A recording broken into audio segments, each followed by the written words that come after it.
Matters shows for free a week. But if you want to support the channel, there are a few ways of doing it.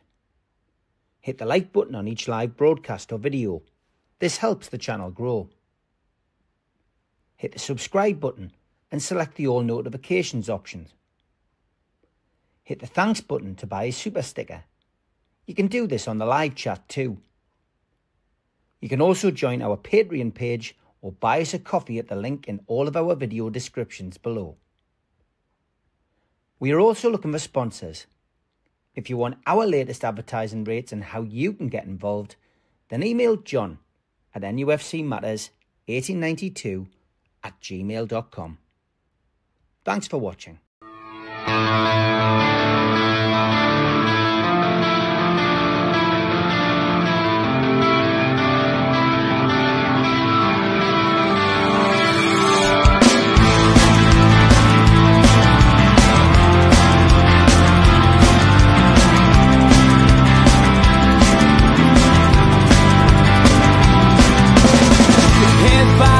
Critics attack.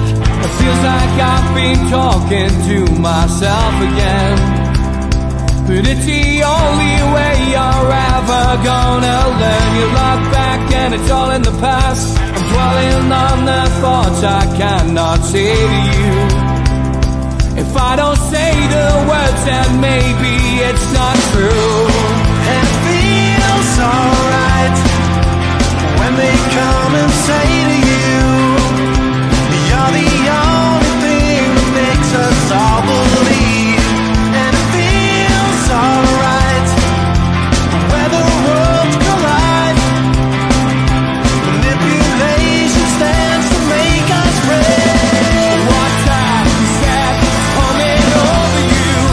You wish it upon a star.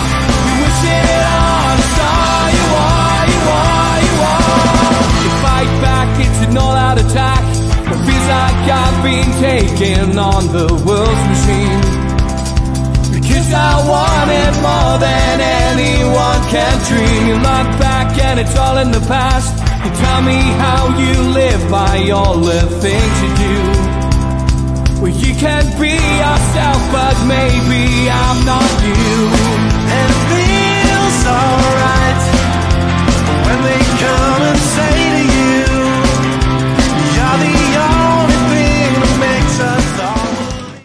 good evening, welcome to NUFC Matters. It is the three amigos, the perfect way to kickstart your FA Cup Newcastle United weekend. And it's welcome to Mitch, Steve, to George, and to you guys out there. Hope everybody's doing well. And looking forward to 2 hours of the usual stuff on a Friday night. Where do we start? Well, we start at Anfield. It was interesting. Our WhatsApp group was different opinions. My opinion was quite simple. I felt at least we gave it a go. Most of you have heard my opinions over the last couple of nights. I thought we'd give it a go. Disappointing, obviously, that Isaac wasn't playing. Was that a bluff on Eddie Howe's behalf? Is it a plan to maybe keep the core players for the final? Is he sacrificing the Liverpool game, the FA Cup, and the West Ham game to play his best team at Wembley and outsmart the league champions, because that's what they're going to be this year? Or is it an injury to Isaac, which is going to keep him out for the next couple of weeks? You know, we're going to be sweating over whether he's available for the final or not. But overall, it was a better performance than it was against Man City. Ultimately, same result. We lost against the team above us. But, you know, there was some positives to be had. Had Isaac played, it would have been a different story. I've got no doubt. I think Isaac would have scored that chance that Callum Wilson blasted wide. Obviously, the other one was offside. Maybe, you know, with hindsight, it's a great thing. You know, if you had Isaac, he may have stayed on side and we might have been 2-2. But, you know, ifs and ands are pots and pans. We know we can play against Liverpool. We know we can give them a game. We did it at home. We should have won that game by 4-3. So I wasn't as disappointed as Mitch was, and that's why I've given my little start, you know, first, because I know Mitch was really annoyed and really angry. None of us like losing games. What made you so angry, Mitch, that defeat? Why were you upset? Because you were upset, and I know you don't mind this, you know. No, I was, and I still am. More passive, far too passive. Yeah. You don't go to Anfield and be that passive. and expect to get anything from the game. And then don't tell me after the game and the press conference today how pleased you were with certain elements of the game, when we didn't really lay a glove on them. And they, to me, didn't have to get out of third gear. Could see within 5 minutes what was going on. I do think now I've had a couple of days to think about it, that he's decided not to give them anything for the final. The formation was different. Isaac didn't play. That is not. Will not even vaguely resemble the formation in the 11 that'll play in the final. I'm not even convinced Isaac's got an injury. That's how convinced I am. Again, having listened to his press conference today. We've now had 2 different stories about when he turned up with the injury. It was immediately after the game. No, it wasn't. It was the next morning. Well, make your mind up. Which one is it? I think there's definitely games afoot. I think he's taking a chance that, okay, would we rather say chuck our all at Liverpool in the league, lose anyway and lose players through injury, etc., or we're playing canny with the squad we've got, because he can only piss with the cup he's got at the end of the day. And our squad is thin, and we're only just getting Wilson and Isaac back in tandem, and then another one disappears with an injury just as that happens. It's quite strange. I think there's more to it than I realise. But on the evening, I was really pissed, as you could vouch from what I was firing around in that WhatsApp group, as I really was quite angry. It's a while. I just think on the back of the Man City display, we were just passive. And that was our downfall in the end. We gave away 2 goals. I also still have concerns about Bruno's form. Yeah. Is the armband weighing heavy on his shoulder? He didn't look fit. There was 2 times that big centre-back went past him like he was running in trickle. That can't be right. That's not the Bruno we know. I think they have got concerns. Maybe he just needs a week out. Maybe this weekend is when he gets rested. But for a game, from what Eddie says, he doesn't want that. He wants to play every minute of every game if possible. And if he's the captain, you've got to say a fair play to that. But I have got concerns about his form going towards that final. I think there were things in hindsight that I can take out of that game that I look forward to revisiting in the final, hopefully. Hall's general handling of Salah really was something positive to think about. I think John's quite right there. I think you give Van Dijk time on the ball. He's one of those centre-backs that will sit and ping passes around all day and try and look classy. But it's easy to look classy when you're not being pressured. I don't think Gordon really knew what his role was in that formation, and therefore he was ineffective. Not through a lack of effort, but more from not really being sure about what it was doing, where and when. I don't understand the chopping and changing of the keepers. You fluffed Dubravka's tummy, get him to sign a new contract, then drop him. No wonder his missus was furious. And I know that's white noise around the players, but for somebody who's big on keeping the morale in the dressing room, that's not useful. I hope, beyond hope, that there's been a discussion had with Dubravka that he's just not had with his missus. And that might be the case, because they might be, wanting to keep all sorts up their sleeve, keep people guessing all the way through to the final. And that's fair enough. That's maybe that's us learning lessons from the last final. We're sort of a bit. We're still learning these things. So I think I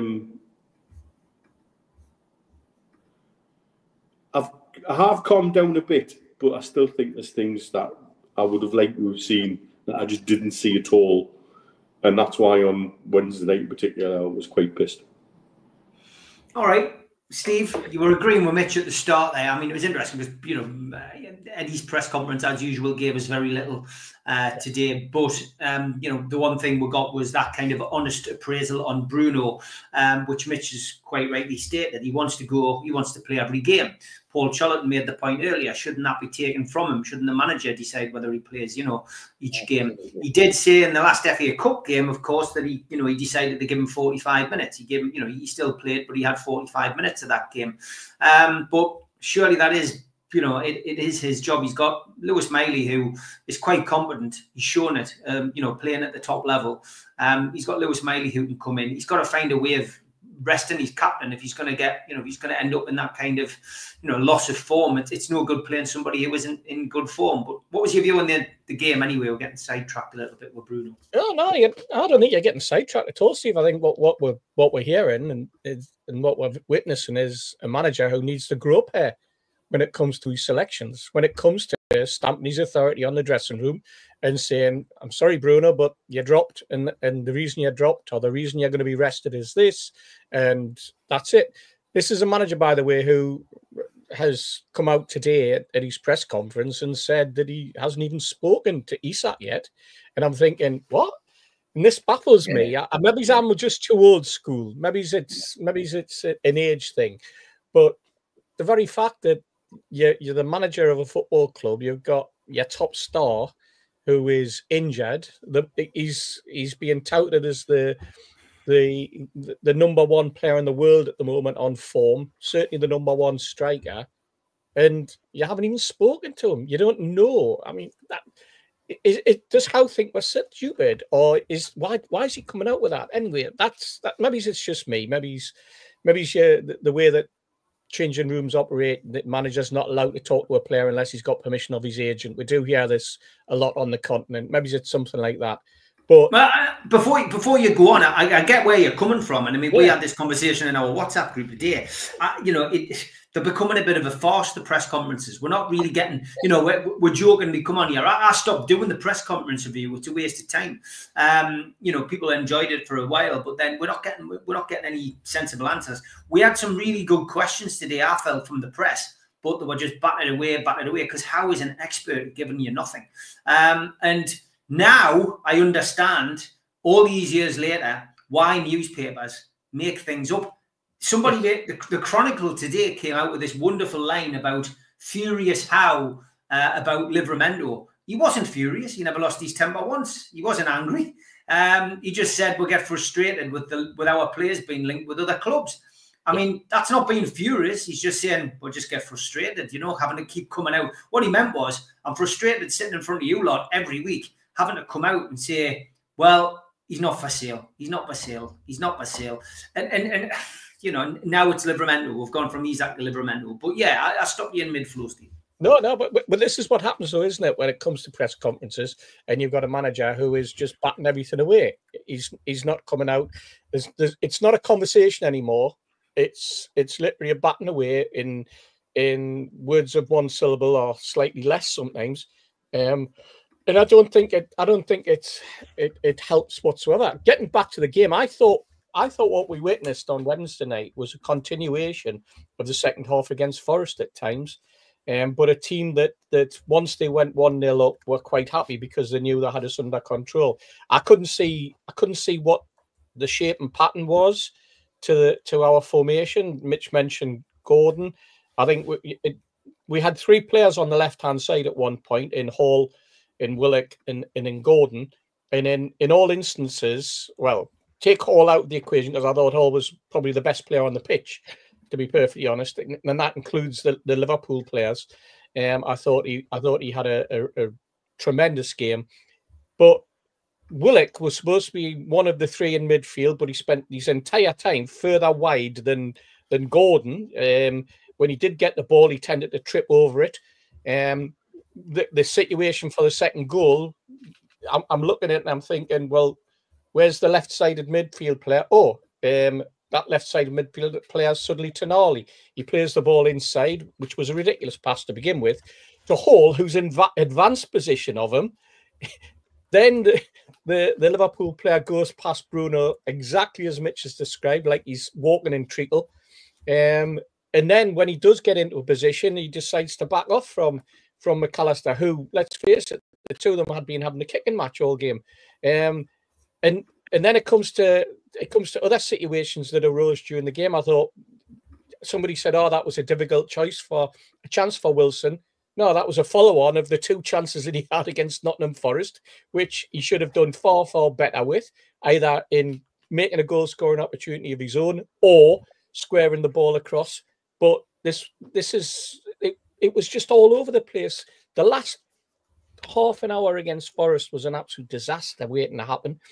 And I thought at times we were no better. And it's frustration. It's frustration because I don't know how many times I've said we've got the players, we've got the ability, we've gone on a 9-game unbeaten run, playing some lovely football, and 3 midfielders being hailed as the best 3 midfielders in the country, and one of them gets injured.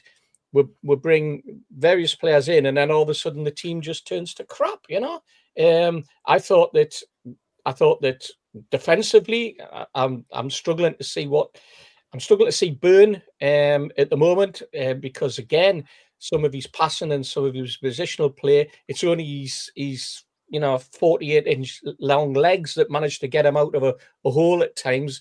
And I thought Shaw's one of those players. He's either absolutely on top of his game, or he has a 90-minute Kondo moment where he just sits back and thinks, I can't really be bothered. That's the way it's coming over. I thought Miley against Forest in the second half was poor. I thought when he came on in midweek, I thought he looked like he had a bit of drive and a bit of purpose to him. Certainly more drive and more purpose than anyone else who we had in the midfield in the first 60-odd minutes. So it's frustration, and I don't know whether we're playing ourselves out of form or whether we are really saving ourselves for a cup final, which is a 90-minute game, which you could get absolutely turned over on, or you could turn into world beaters. And if that's the gamble that Eddie's playing and the gamble that some of the players are playing, woe betide us. We've got a great opportunity to get into the 5th round on Sunday, and then we've got West Ham. Maybe West Ham's the game to not play Bruno, because that's going to end up in a kicking match between him and Paqueta, because it always does. And so it goes on. And you're thinking, if there's ever an opportunity for a player to end up being injured, it's that particular game.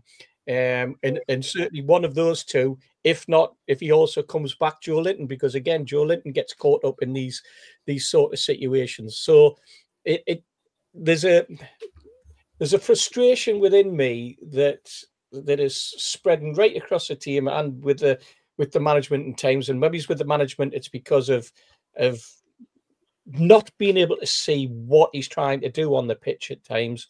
And also that, as you started off with, Steve, these press conferences. Yeah. 2-0 defeat, George.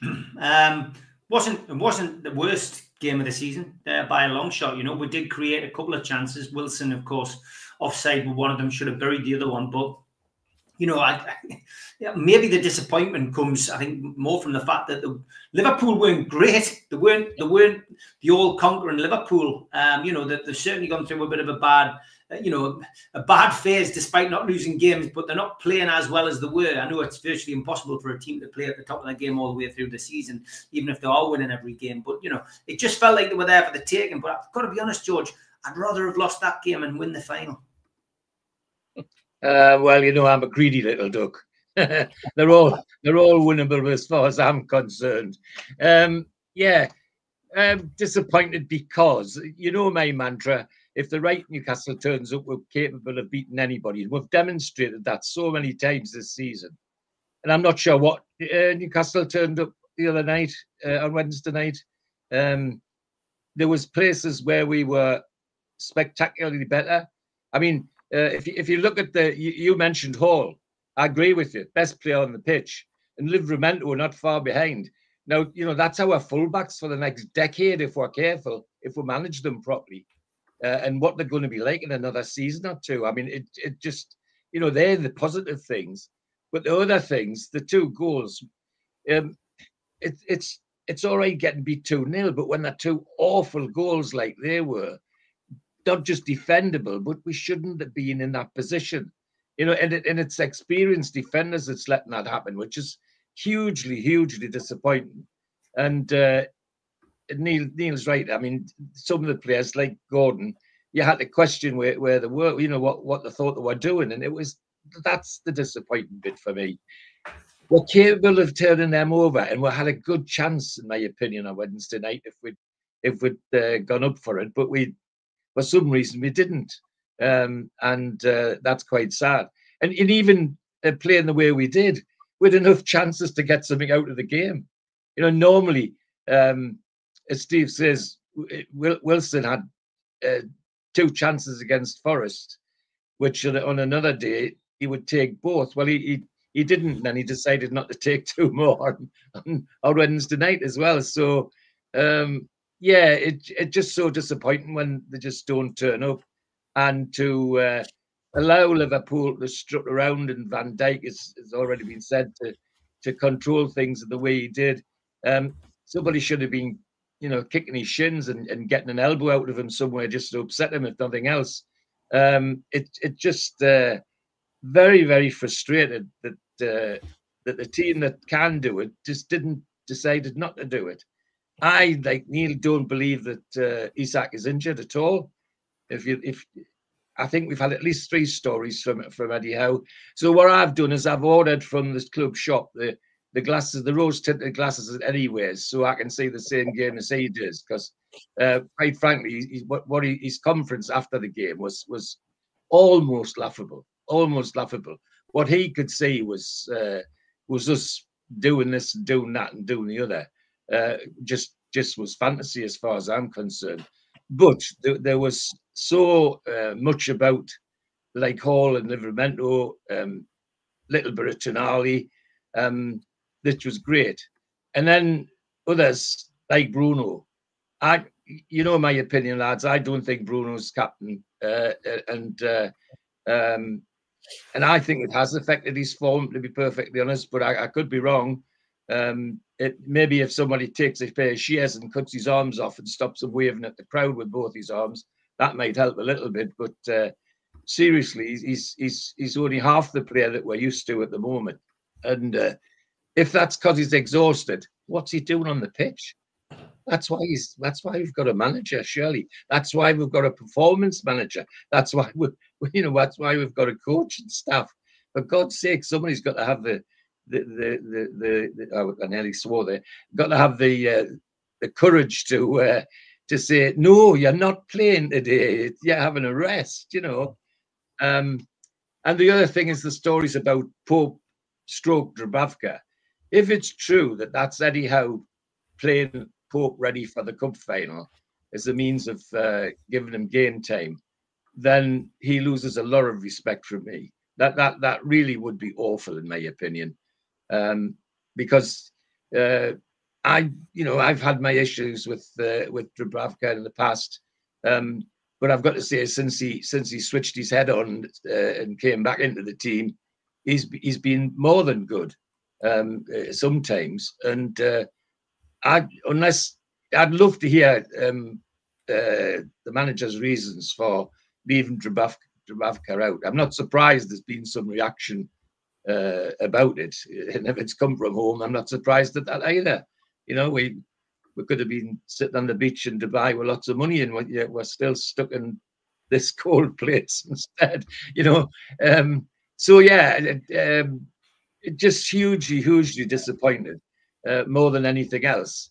We played some good stuff at times, but somebody said at the beginning we just didn't lay a glove on them. They just got away with it all soft and nicey, and I wanted, at the end, Liverpool players kicking Newcastle players because they were fed up with us niggling at them, and none of that happened. As I say, but the bright spot is the 2 fullbacks. And Young Hall particularly is now already, I think, possibly the best fullback in the Premiership at the moment, and that's absolutely superb. However, to those of you who, I mean, you know how angry Neil was. Well, when I used to take the lads away in a big car to all the matches, it used to be me in the front and maybe 5 or 6 drunks in the back. Can you imagine another 5 like him in the back and me driving and having to bring them all home as safe as I possibly could? God, it could, if we're lost and we're on my way home, it was a nightmare. It was a nightmare. And they got me into all sorts of scrapes with nagging on about, Howie, get home, George, get home. And one big occasion at Wembley, I drove into the royal party on the way out of Wembley. And he said to us, have you seen who was in front of that car? It was the Duke of Kent. So obviously we got surrounded by the police very quickly after that. So you can imagine what it was like. But I understand the anger, the disappointment, because I was that disappointed. It was just, and as I say, and then to listen to Eddie Howe making his view of it, it was quite different. Liverpool got away easy for me. The last thing I'm going to talk about is this is Newcastle United, and this is supporting a relatively successful Newcastle United, but it's been no different. Everybody knows the history of the 50s Cup wins, but even then there were great drama before each one. And the biggest drama was the 55 one, where we beat Manchester City 3-1. 2 weeks before the final, we sacked our bloody manager. Why? Because Jimmy Schooler, the captain, and a party of his players went to the board of directors and said, hey, get him out. He's not going to play Jackie in the final. And in the day, Seymour sacked Doug Livingston so that Jackie Milburn could play in the final. I mean, so, you know, this is not new to me. This is drama that you've got to get used to if you're a Newcastle United fan.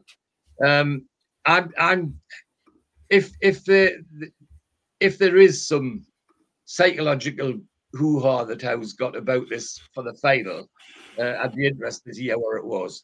I'd rather would had a go at them on Wednesday night rather than just be so passive. You know, and listen to the commentators eulogize about Van Dijk again. I remember when Rafa was our manager, and we'd had a week where the press had gone big on Van Dijk and saying, no player has passed Van Dijk in a one-to-one situation this season. We come to St James's, and Perez went past them 3 times in 5 minutes. And I thought, well, where's this great defender? You know, we didn't give them something to have a go at. That's my beef.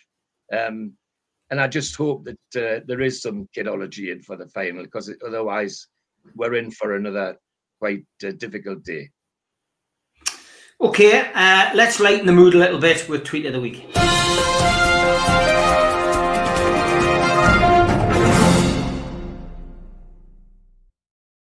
Starting with a lot of signs. This one, quite an obvious statement and a one we all know.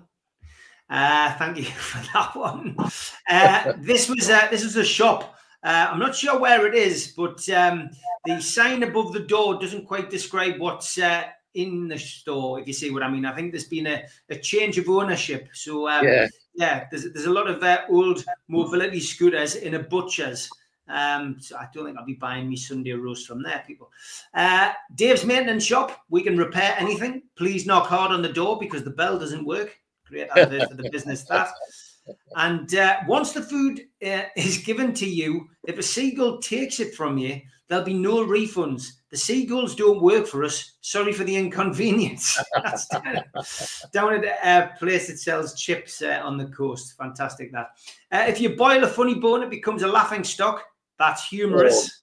Oh, God. Very good. A lot of people outside doing these outside pubs now. Why shouldn't you wear Russian Y-fronts, lads? Chernobyl fallout. Oh. Brilliant. Good. Well, it's a good way of getting people into the bar, isn't it? For sale, George Foreman grill, Muhammad Ali DVDs, both boxed. Thanks to Spenny and about 20 other people who sent us that one. Well, I love these parking ones. You park like shit. Was you drunk? P.S. I rubbed my nuts on your door handles. Fantastic. I meant to put out the disclaimer. I should have put the disclaimer. If you're easily offended, it's probably best to walk out now and go and put the kettle on or something. This is brilliant. We're not going to make it, are we? This sign, remove child before washing on the top. Some people probably would put their child in the washing machine, of course. Don't do that at home. Ace Hardware. This is brilliant by them. Eating next door can cause plumbing issues. We can help. Taco Bell. Next door to Taco Bell. I do love these. People send me these. These aren't obviously real, but if it was real, it would be funny. Pork rub. Very similar writing to a Pornhub, of course. Roast that bitch. Great on dead animals. Sauces they'll never make. This one, unfortunate sign outage from Jimmy. Duncan D-Nuts. Very good. And this is brilliant. Optimist Award of the Year goes to this guy. Crematorium gets defibrillator. Thanks to Steve Bennett. It was a joke, Steve, but he says Chernobyl is Ukraine, not Russia. Thank you, Steve, for that geography lesson. Don't let it stand in the way of a good joke, though, Steve. Not sure how they pulled this one off. The Holy Bible, signed copy. Oh, good. And I don't know who I got this off, but I tell you what, our friends at Skips and Bins are going to love the fact that they have now become part of Tweet of the Week. I'm pretty sure it was Dougie Morris, but correct us if I'm wrong, whoever sent us that. Take a bow. Fantastic, that. Skips and Bins will be over the moon with that. A couple of singing ones. It's a while since I've sang. My name's Carol. Really? Me too. I'm also Carol. Me too. Hi, I'm Carol. All together now. Sweet Caroline. Du, du, du. Very good. And this one, a bit more subtle from Stephen Kennedy. Mama told me there'd be days like this. Yeah. Strange days indeed. Slim Fast, lads. Any of you tried it? Nope. No. This guy did. It's had immediate results. And the new remake of Basic Instinct is out, and Stephen Kennedy wasn't impressed with it. And we don't like to do these much on the show. We'll get inundated with them, but there is a missing poster I've been asked to put up. Last seen working as a waitress in a cocktail bar. Oh, very good. And somebody else who's missing, but he's never been seen again, is Professor Oldman. Yeah. Wonder why. Good luck to him wherever he is. And single-use impact hammer, mint condition, unused. Yeah, me. Email John at nufcmatterspodcast@gmail.com and if you want to buy that. Only joking, we don't sell those kind of things. And Star Wars one, as always. I love these Star Wars one, and I like it when it's a new one that I haven't seen. What a fridge that is, lads! Fantastic. Fridge in the freezer. Classic. Yes. Absolute classic. Good one, that one. Yeah, fridge freezer with an ice dispenser. Superb, that. Brilliant. Thank you, Jimmy. He always sends us those kind of things. The awkward moment when you go to use the self-checkouts at Tesco's and your fringe scans as a packet of Jaffa cakes. Brilliant. And happy birthday to frontman from the Stone Roses, Ian Brown. 62 today. And a couple of book ones. Everybody knows I like to write a book or two. This one, I can't take the credit for this one, lads. It is the best book ever. How to Sleep. How to Sleep Well. Brilliant. And it does, yeah. And this one, Wendy gets privacy by creating her own book covers. Stabbing strangers who talk to you. And we don't say we don't give you tips on here. Medical tip tonight, lads. Did you know that wrapping your leg in cabbage makes your leg smell like cabbage? There you go. Oh, top tip from NUFC Matters tonight. Wow, you can try that. You can try that at home if you want, but please ask your man. Very deep. Very deep. Very deep, yeah. New book out, lads. Unfriending people in the 1300s. I'm sure there was a hasty lookalike on there, but we'll skip that.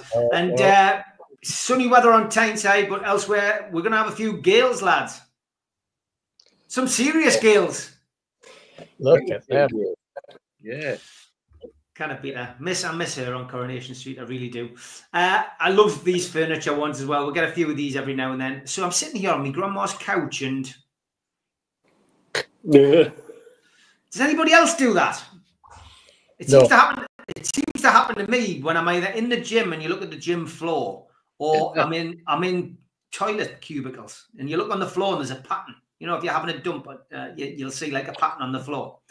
I can get where this guy's coming from, but you see right at the top of the picture there. I wish I could like circle it, but right at the top there's the clown. Very clever, that. Very clever. I'm sure other people will have seen these kind of things anyway.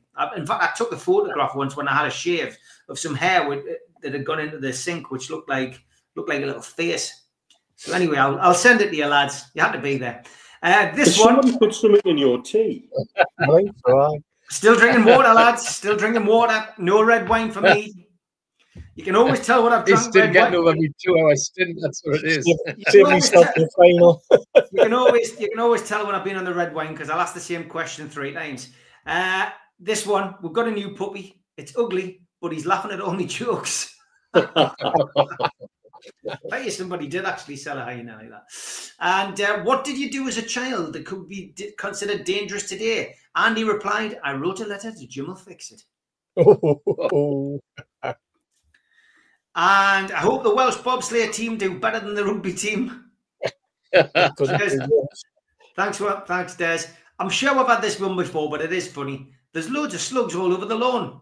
Get some salt. Bloody hell, Susan. You'll eat anything. And next time you're feeling down, remember, life is all about perspective.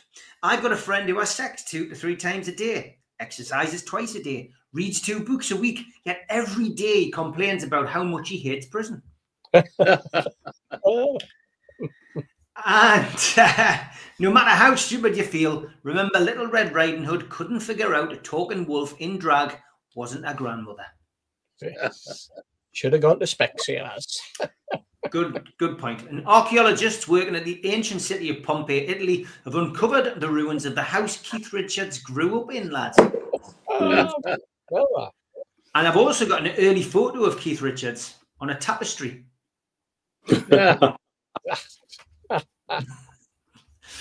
Keep sending us these Keith Richards ones. There seem to be lots of them. Do you have any previous experience in retail? Me. Very good. And whenever my wife uses the phrase, I was thinking, that means I have to move, build, paint, or buy something. Yeah, all been there. I just saw a Facebook status. Lonely man seeks wife. He had 265 replies, all of them saying, you can have mine. And social media is the top picture. Real life is the bottom picture. Yeah. Classic. And how's me big eagle looking, says the guy in the tattoo parlor.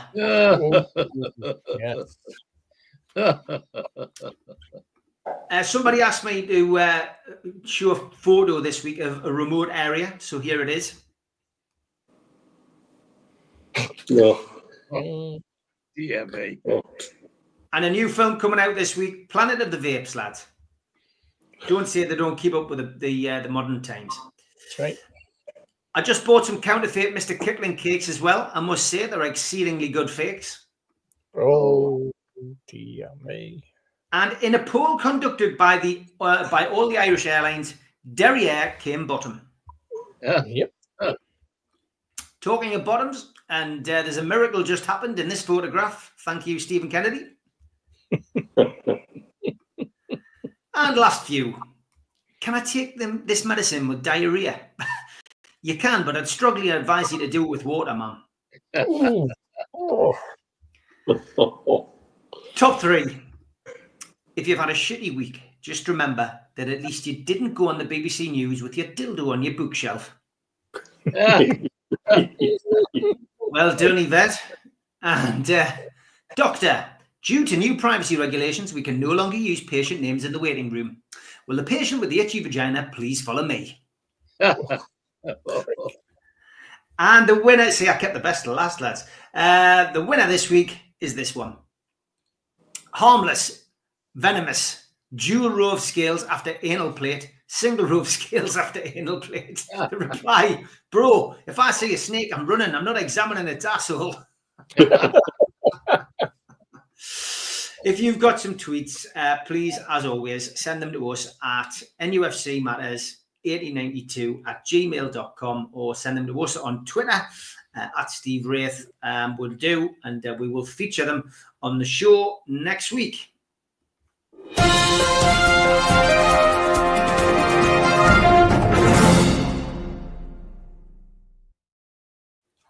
Okay, let's get to the questions that you asked earlier. James Slater says, evening, guys. Thought I'd get me question in nice and early. What sounds better come the end of the season? League and FA Cup finalists, winners, or qualifying for the Champions League? Mitch? There's different concepts there. I'd take cup winners, or if it's a choice between winning a cup or both cups and not getting in the Champions League, win the cup. That's the monkey we've got to get off our back. We've got to learn how to be winners. And the race for fourth has become a win in so many minds. But not that I've experienced it. Actually lifting the cup with our colour ribbons on has got to be a different experience.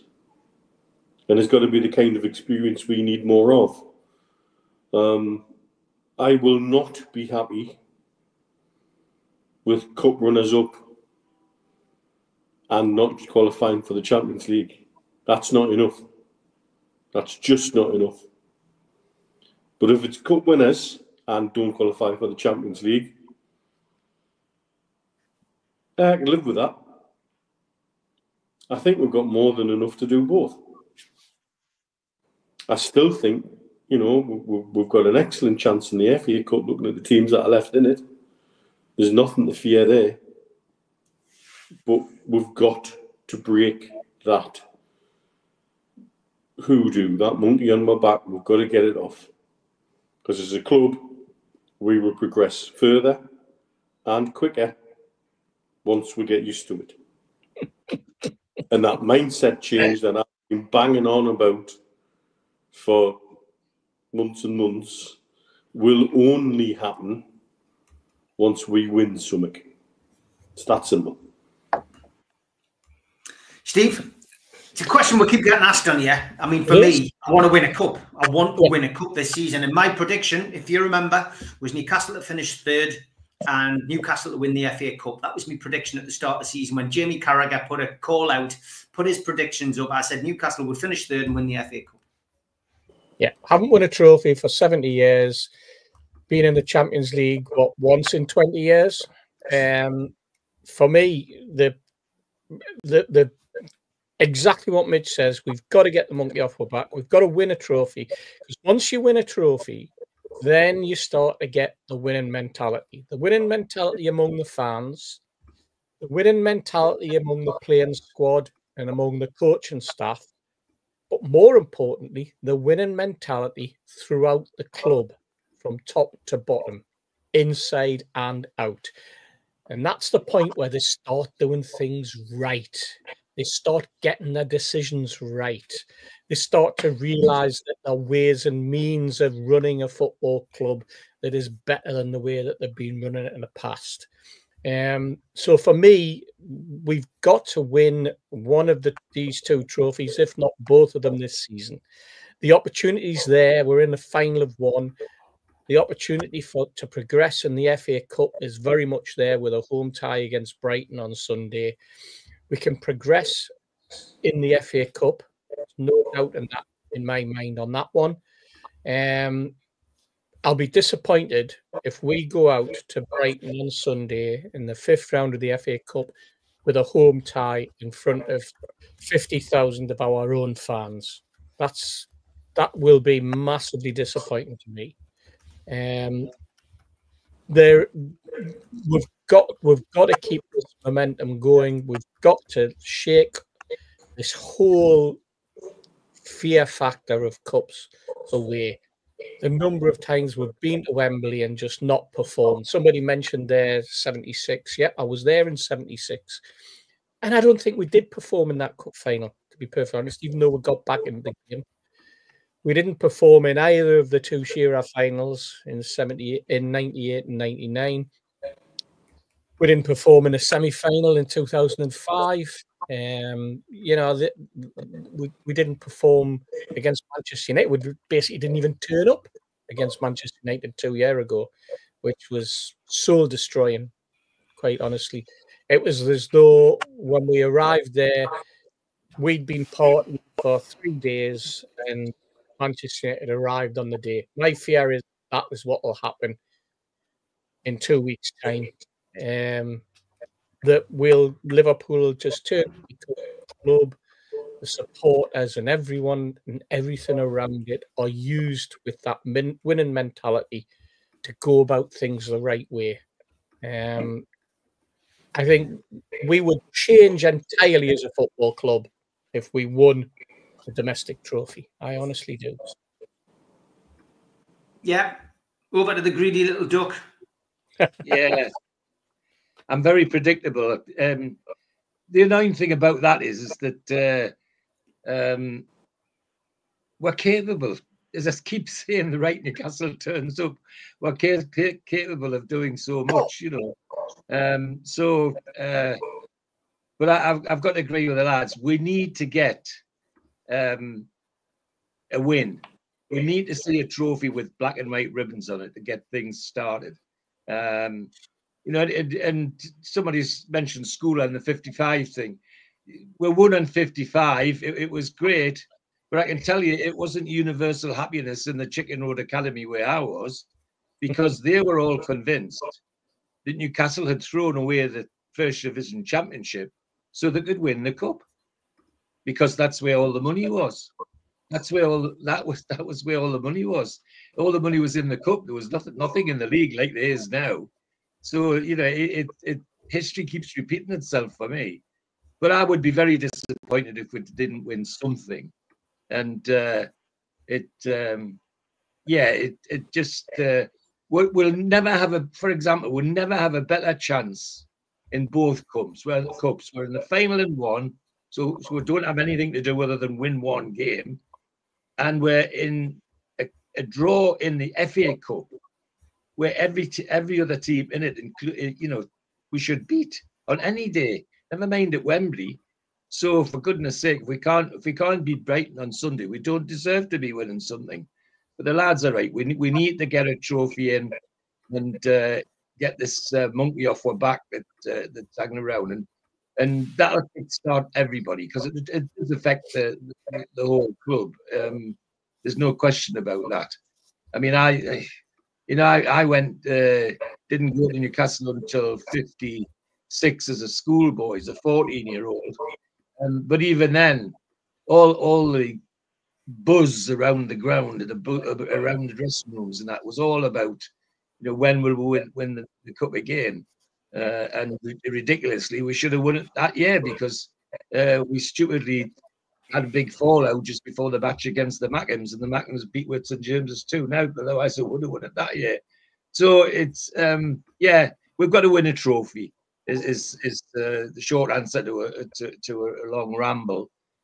Yes, I want to see us in the Champions League as well, but I would accept a trophy with black and white ribbons as being a good substitute. People are asking about the foul throw the other night, George. Well, yes, I mean, I was delighted to see one given. I don't give a toss whether it was for us or them. It's just refreshing to see a referee that recognises a foul throw, because none of them seem to at the moment. Some of the stuff we see at St James's, well, Steve will tell you, you know, that I don't need to say foul throw now. There's about 60 people who sit around me in the stand in Brighton in 92, and I don't need to say it. They're all going foul throw. So the Well educated. You've educated. I was going to say you've educated I've everybody. had a request, Steve, by the way, talking of cup matches. I've had a request from a mate of mine. He wants to know if anyone's interested in a helicopter flight to London for the final. Does it need one more person to accompany the group of 3? We're leaving on Saturday around about 10 o'clock from the Riverside in Chesley Street, straight down to Northolt. Probably stop off on the way. They'll probably fly over York and follow some of the coaches down the A1. They've got a car sorted from Northolt to take them to Piccadilly. They'll drop the bags off the hotel if they want, if you want to get out. So there's an opportunity there. And all he says is preferably would like someone who A, has a helicopter and B, has 4 tickets, and we can make it happen, So we can do that. I got the same email from Beverly at UGT, so thank you for that. That one's doing the rounds, but very good, excellent stuff. Send your emails in. There's a lot of people laughing at that. Fantastic. Most people have had that, I think. Les says, question: can the lads confirm the rumours we're going to Hong Kong for pre-season? I've not heard anything about pre-season. Is anybody? No. That's the rumour I've heard, but I'm yet to have it confirmed. All right. The Hong Kong mags seem to be sure that it's happening. That would be good, actually. Yeah, that would be good if it is out there. We'll see whether it is. It seemed to go well when they go to America, but it's got to go to different places. Right. Okay. Next question is from Darren. Question for the lads: is Eddie the man to take us forward? Been down this little rabbit hole before as well in the past, Mitch. I mean, for me, at this moment in time, I still think he is, because he plays the game. What's he done wrong, really, in the last 3 seasons? He hasn't got a great deal wrong, and with PSR still hampering our progress, I don't know who else you're going to get in. Eventually, it'll go stale with Eddie, because it always does with managers. I thought we'd reach that point last season. He got a bye with the injuries at the start of the season. I thought he'd reached that point because we weren't playing well and we were picking results up. And I thought, God, when we start playing badly and we get knocked out the cups, Eddie will go.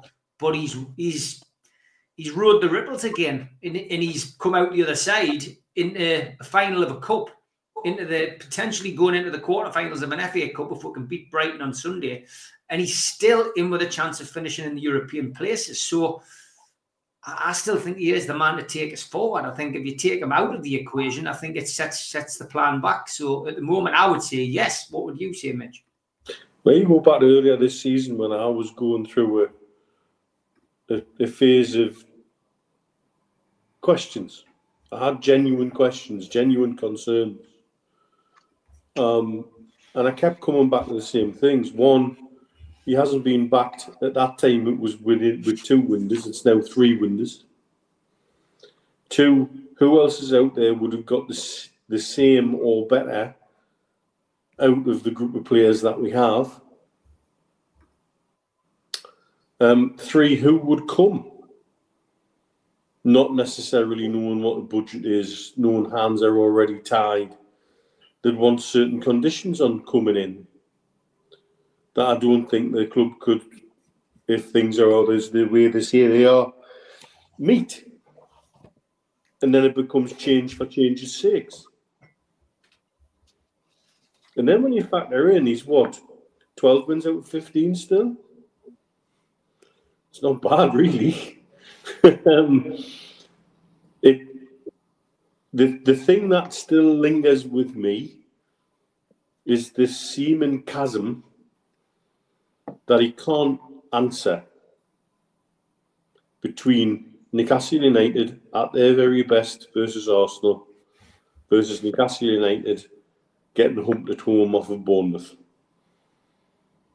And it's a genuine chasm between those 2 teams that rock out. And yet it's the same bodies and the same people on the touchline. So what goes wrong? What's wrong with the mix one day that isn't there, that is there the following week and was there the week before? That's my only concern. Other than that, it's very difficult to see. Do you know, if I could sit here confidently and say, right, there's your man, he'd come in and he'd do X, Y, Z, and I'm confident he would bring more out of this player, and this player, and he would change my playing style to this, I'd come out and say it. And I wouldn't be frightened to come out and say it. Because you're right, every manager has a time. Every manager has a time when it's not going to go forward. But I just can't do any of that right now. And so if I want to bang a drum asking questions about Eddie Howe and is he the man to go forward, I can't give you any of the answers myself. So how dare I do anything beyond that? Mm. Yeah, it's a question with no answer. It's only an opinion, Steve. But your views. I mean, is Eddie the man to take us forward? If he wins a trophy, then I think we'll see a totally different Eddie Howe. If he can bring a trophy home to us this season, I think we'll see a totally different man. I think we'll see a manager with confidence, not only among the playing staff, but confidence within the boardroom when he's dealing with the boardroom and dealing with the press. I think Eddie's having a better season than a few other managers. I'll include in that McKenna, Maresca, new managers to the Premier League. He's having a better season than Hurlitzer. He's having a better season than Marco Silva. You could probably say he's having a better season than Guardiola at the moment. And he's certainly having a better season than Arteta, because he's remaining focused and he's remaining calm. We haven't had the sort of outbursts that we've seen from a number of those managers this season. The downside to Eddie, as Mitch has rightly said, is the fact that we go on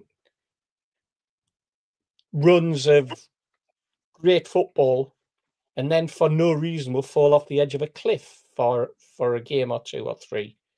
And there's no rhyme or reason or logic to that. And he doesn't seem to be able to get an answer to it other than a shrug of the shoulders, and that's football. Top class clubs, big clubs, successful clubs don't have that. I suppose Man United are the exception this season and last. But Man United have got a manager who's come in with a philosophy and he's going to stick to it come hell or high water, and the only person who believes in it at the moment is himself. Eddie's not like that. I think Eddie would be the first to change if things weren't going right. Certainly if he was in a run as bad as the situation that Manchester United's managers find themselves in. Or same as Ange down at Tottenham, stick by your principles. I think Eddie would have changed his principles somewhat to get his team back on the winning ways, and I think he did do that in the past. So he does have the skills set to get things going again, but it's the way that his teams do drop off that worries me. But as I say, I don't think there's anyone out there that I would be shouting from the rooftops saying bring him in instead of Eddie. So for that reason alone, Eddie's the man in the hot seat, and Eddie's the man for me in terms of manager in Newcastle United, Steve. George, is he the man to take us forward, was the question Darren asked. And the answer's straightforward one for me. If we let Eddie Howe have the team he wants to have, instead of being given the dross that was left by Bruce and having to turn them into good players, as well as try and keep winning the league, because that's where we were when he came. Every man and his dog had win in the championship when Eddie Howe set foot in the door, and there's still 9 of them players in Eddie Howe's squad. That's a fact, and he's made some of them into brilliant players. So we're just doing we're pre-recording those with the days at the minute, and we're at season 2021, and we the team that we're talking about, half the players are still there. They're still there, and they're players that Bruce wouldn't even speak to sometimes, never mind give them a game in the team. Yet he walks in and he picks all that up. Mm-hmm. Not just says we're going into the championship. We're up to about where did we end up? 11th place of that season when we should have been down, according to the pundits.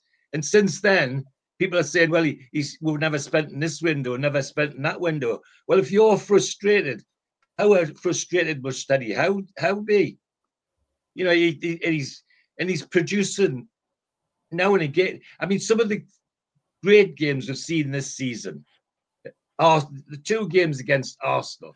Anybody that watches them can only be massively impressed with how Eddie Howe prepares the team, the tactics, how he gets the team to play to what he wants it to play.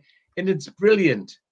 The frustration is the 4-0 defeats at Brentford, the rubbish that happened at Manchester City, and the half-hearted stuff we're seeing on Wednesday night. They're the questions we have to answer. But even that doesn't say for me, Eddie Howe go, because he's done so much other stuff that needs supporting by the higher ups, in my opinion. Not, you know, he gets the support from most of the fans by and large, but he needs support from those higher up now to give him the chance to play the team he wants to play, and that's something we've never seen. And yet we've been rewarded with somebody. Well, classic example for me, Joe Linton. I used to come home after matches when Bruce was the manager, and my poor wife used to say, "Hey, you don't like that lad, do you?" And I was talking about Joe Linton, and suddenly, some would say by accident, because he was stuck for somebody to go to midfield in Norwich, and he puts Joe Linton in, and suddenly we had a star. And the way he's built them up, and the physicality, the training of some of the players. Some of them players were you know, candidates for Greg's Pies at one stage. They ain't none of that now. No, they're all lean and mean and got 6-packs. So, you know, if just winning the matches was the criteria that we've got, but it isn't that nowadays. This sport is more than that. And for me, I'd hang on to Eddie Howe because he seems to have grasped that, and the way he puts the energy in himself as well. I mean, I live near the training ground, and I know when the lights go on at the training ground at 6:30 in the morning, I know who's putting them on. It's bloody Eddie Howe, and he's doing that for us. So at the moment, he's got to be given the chance to take it further and a chance to play with a team that he has selected, not the dross that somebody else left behind. Okay, we are halfway through the show. Time for ads. A big thanks to all our sponsors, Skips and Bins. Say hello to low-cost waste disposal with pay-as-you-go and contract waste management. Find them at their website, skipsandbins.com. Contact them, www.skipsandbins.com/contact. A big thanks to Mr. Vicky's Sauces, handmade in Cumbria. You can find them at their website, mrvickies.co.uk. Email info@mrvickies.co.uk or telephone 01768 210 102. A big thanks to our fanzine sponsor, United Group Travel. 2 crew, driver and courier, local family company, 3-star plus quality hotels and no interchanges. All excursions included. Find them at their website, www.unitedgrouptravel.com. Email them beverly.ugtl@gmail.com. Telephone 01670 632 460 or mobile 0791 666 4174. Just £30 per person deposit. There are no strangers on our tours, just friends you haven't met yet. A big thanks to Media Arts for all the help with the technical side of things. You can find them at their website, media-arts.co.uk. If you want to listen to us as a podcast, you can go to Sports Social Podcast Network. You can also find us on iTunes, Spotify, and your other podcast providers. If you want to help support the channel, hit the thumb up, which is the like button. Click share to share to your other social medias. Click join to join the channel. And click the subscribe button. We've also got links in our description for buy us a coffee and to be a Patreon member. Some events coming up. An afternoon with Sir Les Ferdinand, 6th of April, 12 till 4. Tickets available from ticketmaster.co.uk. No Covers takes place at the Clooney, Lilac Lane, Ryder and the Chris Norris Band. Tickets from theclooney.com or by telephone 0191 230 4474. An Evening with Steve Howie and Steve Watson, hosted by Joe Allen, takes place at the Tyneside Irish Centre on the 27th of June. Tickets for that are from newcastlelegends.com. An Evening with Peter Beardsley and Chris Waddle takes place at the Tyne Theatre and Opera House on the 23rd of January 2026. Box office 0844 246 1000 or website tynetheatreandoperahouse.tv. An Evening with Bad Manners takes place on Friday the 30th of January 2026 and tickets available from ticketmaster.co.uk. And we have copies of The Entertainers 1992 to 1997, Kevin Keegan's Legacy, available from newcastlelegends.com. And we've got some limited copies signed by Lee Clark of The Entertainers book. So if you want to jump on and get your copies of that, please do. And don't forget as well, the NUFC Matters membership is back in full flow. If you aren't a member yet, make sure you join. You get your membership card, you get your pen, you get your fridge magnet, you get your pin badge, and you get your key ring, your membership card, of course, as well, and your beer mat. And you also get entry into the monthly draw, which we will be starting in March. So we'll have one a week, chance to win a couple of tickets for one of our events. Get yourself onto the website, nufcmatterspodcast.co.uk, and you can find your membership on there. As always, lots to get through on a Friday night. Time for one of these.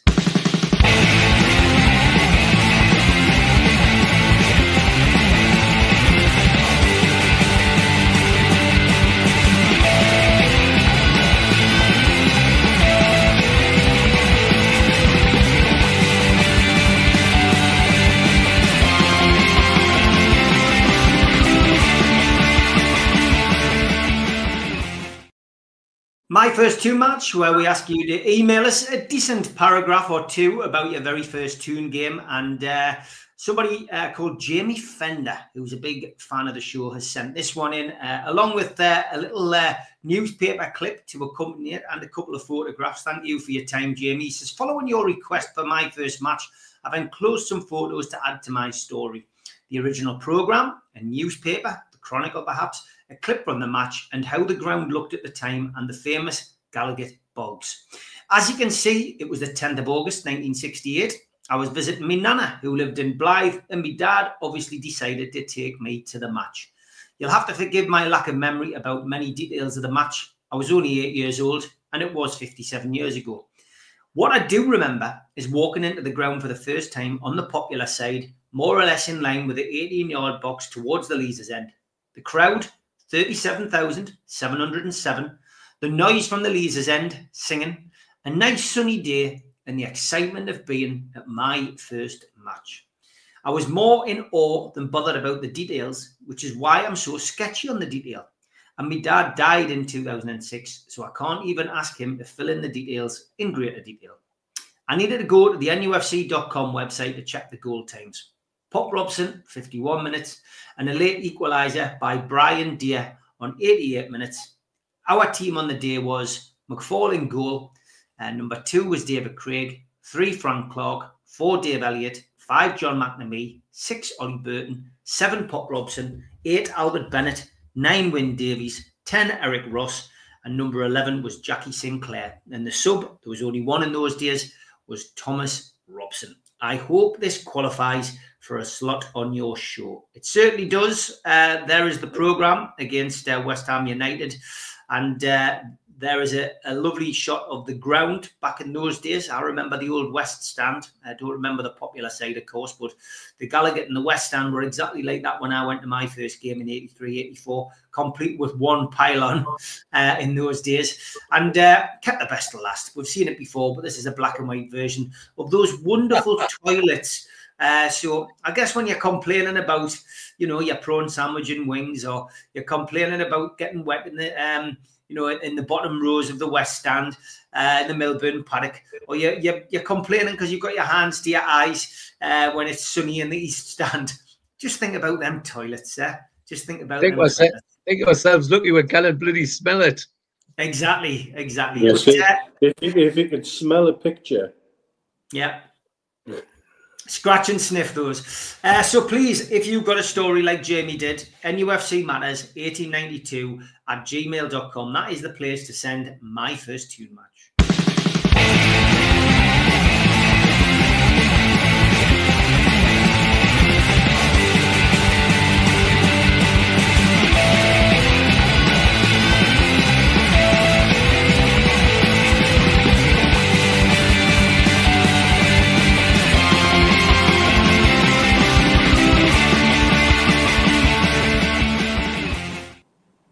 Okay, lads, I did start a poll in the chat earlier on. It's had nearly 200 votes. Should Callum Wilson be given a new contract? So far, yes, 13%, no, 87%.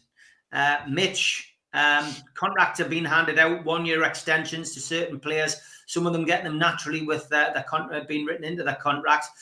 We've seen 1 or 2 players announced. Dubravka, of course, then finds himself on the bench. Emil Kraft, another one. Talk of Fabian Shaw having another 1-year extension. Dan Byrne had his written in, I think, so he's got another year. Callum Wilson now, we're led to believe is you know, going to be another player who wants to sign one. Eddie was asked about it, you know, today in the press conference. I get it. We've had this conversation before. He's not going to say, yeah, well, I want to get rid of him in the summer. But, you know, should Callum Wilson, 33 years of age, I'm not being ageist, just in case anyone puts a complaint in. But Callum Wilson spent best part of his, you know, the last year and a bit on the bench, not, you know, in the treatment room. Sorry, not even playing for Newcastle United. Does that make any sense? A lot of people in the chat say no. First of all, lovely to hear from Jamie. If people don't know, Jamie and I go back a hell of a long way. Been all over the bloody country following Newcastle United together. Yes, from the surname, he is related. And a lovely guy you couldn't meet. So thanks for that, Jamie. Callum, look, my attitude to Callum Wilson is very simple. From a sports medicine perspective, the greatest predictor of future injury is past injury. And over the last 3 seasons, we have not had enough out of Callum Wilson for me to be able to justify putting him on a traditional big weekly wage contract. However, I do recognise the value as a person he seems to bring to the squad, as a personality to have in the dressing room. Let's be frank, he doesn't choose to be injured. Nobody's sitting at home, having his nails done, picking up a paycheck, pretending his hamstring's a bit tight. He's been dealing with measurable and palpable injuries, and he's had a lot of them. And by the metrics, he will continue to have them as he gets older. If he could be persuaded to stay around on what you might term a non-traditional contract, huge weightings towards appearances, goals, etc., I could see his value to the squad in terms of if that contract can be cleverly worked so it reduces the PSR burden and allows us to keep somebody who probably realises by that time he'd be third choice striker. Understanding Callum Wilson as a person and what I hear about him and what people tell me about him, I don't think that'll be enough for him. And therefore, I don't think we can gamble again, because I think we've gambled twice on Callum Wilson and lost both. And I'm not prepared to roll the dice again, unfortunately. Same as a lot of people in the chat. Steve, thoughts on this? Callum Wilson, new contract, even if it's 1 year. I mean, I get the whole third striker thing. You know, and if he's happy to be on the same money and jump on the bus and do that, I suppose. But you know, I keep saying it. It's in the back of my mind. I've got a distrust of the club at the minute with transfer windows. I'm looking at this and thinking, God, we're not going to go into this summer and not spend any money again, or we're going to start blaming PSR. You know, that's my big worry when we're starting to get all these players, you know, tied down. I think the thing with Callum Wilson is, certainly from my perspective, is I look back to Callum Wilson. I think, if I'm giving him a new contract, which Callum Wilson am I giving it to? And I always look at it from the football side, the Callum Wilson who can score goals, the Callum Wilson who can come on and score goals, can start and score goals. Something that's very rare in the Premier League at the moment. Yes, we've got Alexander Isak, but apart from him, we have nobody else other than Callum Wilson who can consistently get you goals. The problem for Callum, obviously, is getting him on the pitch and getting him to win the games on the pitch. And I think that's what Eddie was implying. It's rather strange, however, when Eddie comes out and says in the press conference, well, you know, if the lad can get a run of games in the team and prove his fitness, when it's Eddie who decides whether he gets a run of games in the team to decide his fitness, because he makes the choices, you know. So it's again, that's probably going back to the conversation we had over an hour ago in terms of how ridiculous the press conferences are. I'd like to think that if we were signing Callum Wilson for another season, it was a fit Callum Wilson who you can almost guarantee is going to be fit throughout that season. Unfortunately, that's one guarantee that Callum can't give us. So reluctantly, you would look to think, and I've got to bring somebody in. I've got to bring two players in, you know, on the money that he's earning. He's 33. He was 33 the other day. I think it was his birthday. It was yesterday or today. Kevin Keegan was retired at 34. He knew when his legs had gone. Alan Shearer was 35 when he retired, you know. So has Callum got 2 more years in him or 1 more year in him? Neither Keegan nor Shearer were struggling with injury during that period of time. I suppose Shearer had already had his injuries and been out a lot younger, but he protected himself, retiring as he did from international football at 29. Keegan just knew that he was gone and knew that he was finished when the day that Mark Lawrenson walked past him. When Keegan was on full pace. I don't think Callum's that sort of guy. I don't think many footballers are like that now. I think they carry on until the drop because of the amount of money that's available, the amount of money that they're going to be losing out on. But I think on Newcastle United, we need to move on. We need to progress. Now, I hate to say that because I've been a huge fan of Callum Wilson since the day he signed at Newcastle. If he's going to come on, if he's going to stay on a pay as you earn, pay as you play type of contract, maybe there's a space for him, but it'll not be a pay as you play based on 100 grand a week. You know, it's just we couldn't afford that under the current situation. And Callum probably wouldn't want to play on that because in his heart of hearts he would know that, you know, he's just one pull muscle from no pay for 8 months or 3 months or 5 months, you know. So I think we need to cut our losses on that one. We need to partner the ways. Let Callum find a club in the close season. He'll go on a free. Let him find a club that are willing to give him a 1 year or a 2 year contract, and good luck to him. I just find that hard to picture, unfortunately. But the reality is, that's it, Steve. Yeah, I mean, that's the kind of notion we're getting in the chat. If you want to vote, just stick your vote in there. Nearly 200 votes, as I say, 193 votes. 85% say no, don't give Callum Wilson a new contract. George, are you in agreement? Yeah, absolutely. I love Callum Wilson. he really is a dangerous goal scorer.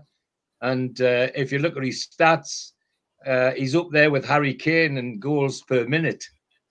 And if he'd played as many games as Harry Kane had, he'd have been pushing Harry Kane for the golden bloody boot.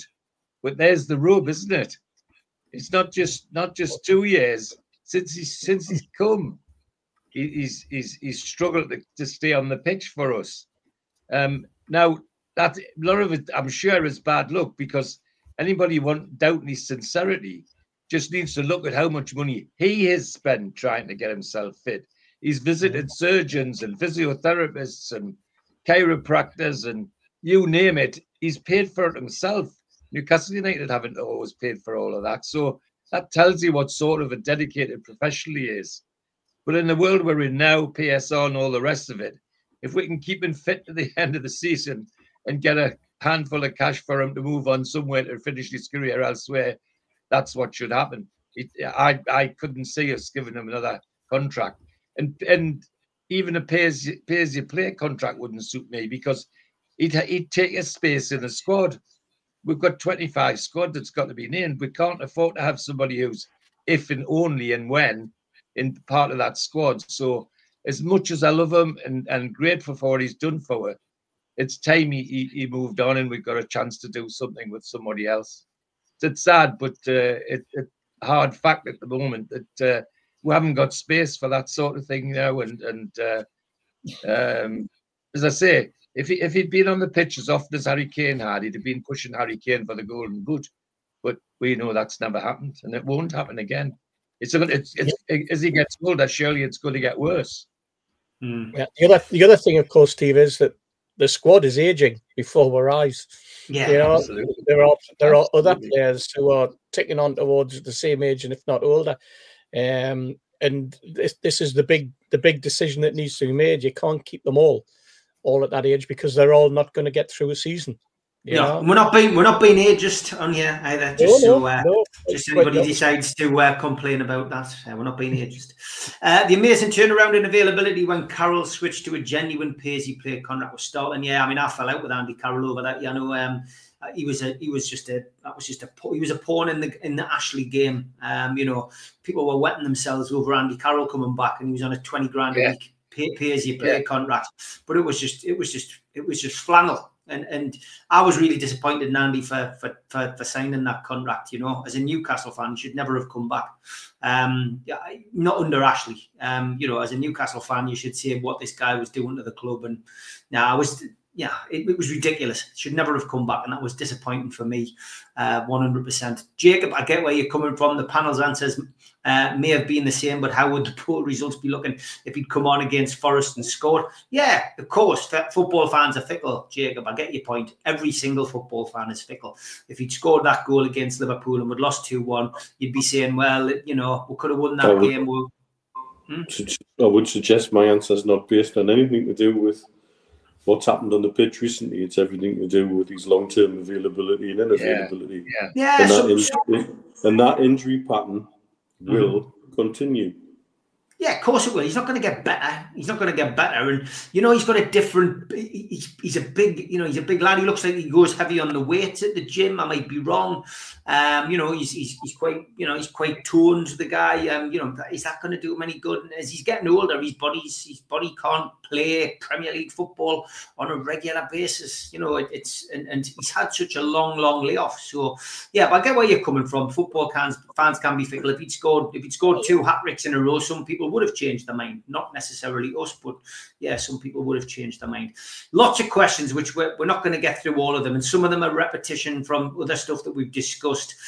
Some of them about the game at the weekend, which of course we will get to. Just to let everybody know, Sky and TV networks at it again. There's your change of fixtures. Thank you for putting that up earlier, Tom.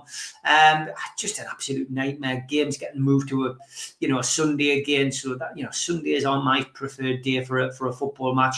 Leicester, I think, is a Monday night now.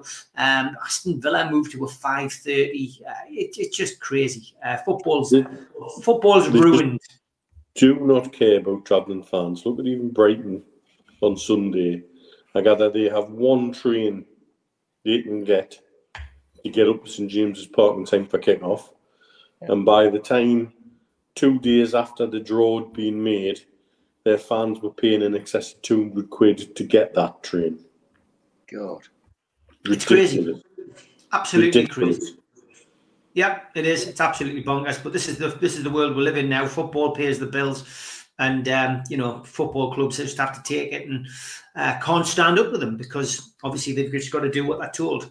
Okay, we're coming into the last half hour. Let's have one of these.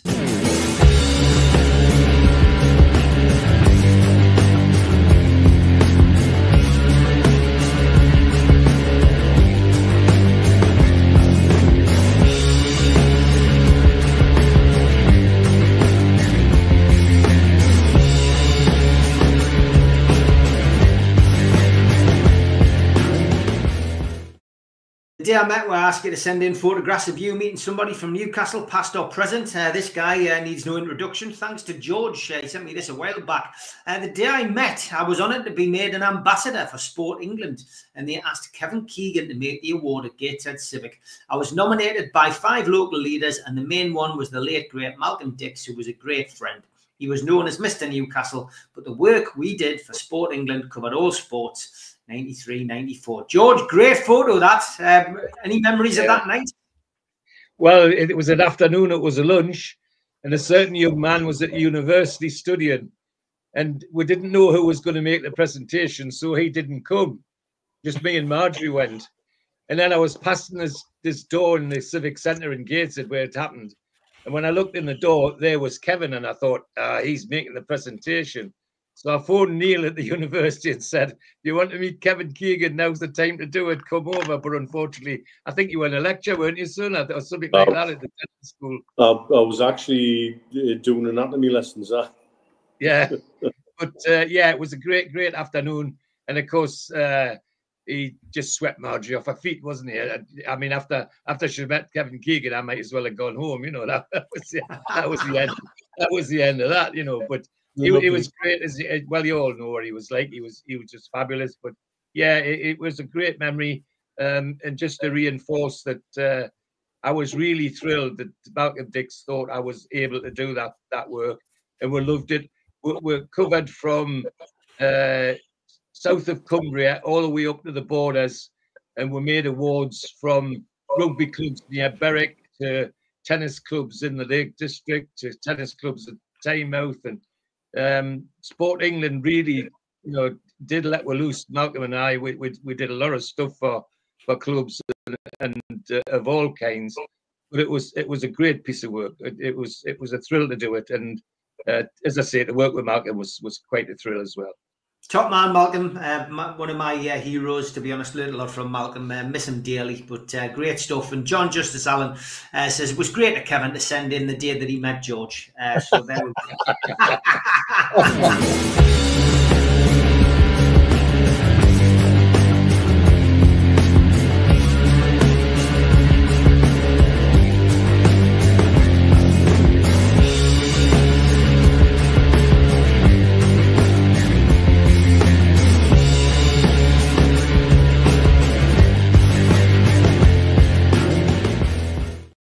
Rob Maltman, our designer, says anatomy lessons. Is that a code for something, Mitch?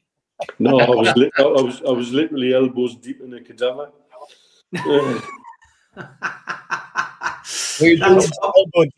Blood dissection, no doubt. Classic. Big shout out to Rob. Actually, he's just completed the 3rd issue of NUFC Matters fanzine. That will be away to the print. Well, it's gone to the printers now. So that will be winging its way to everybody before the cup final. Hopefully, Penny Print will be sending it back out to me. So I will have a bit of licking of stamps and licking of envelopes to do in the next week and a bit. It's a great issue, and it is a special commemorative cup final issue.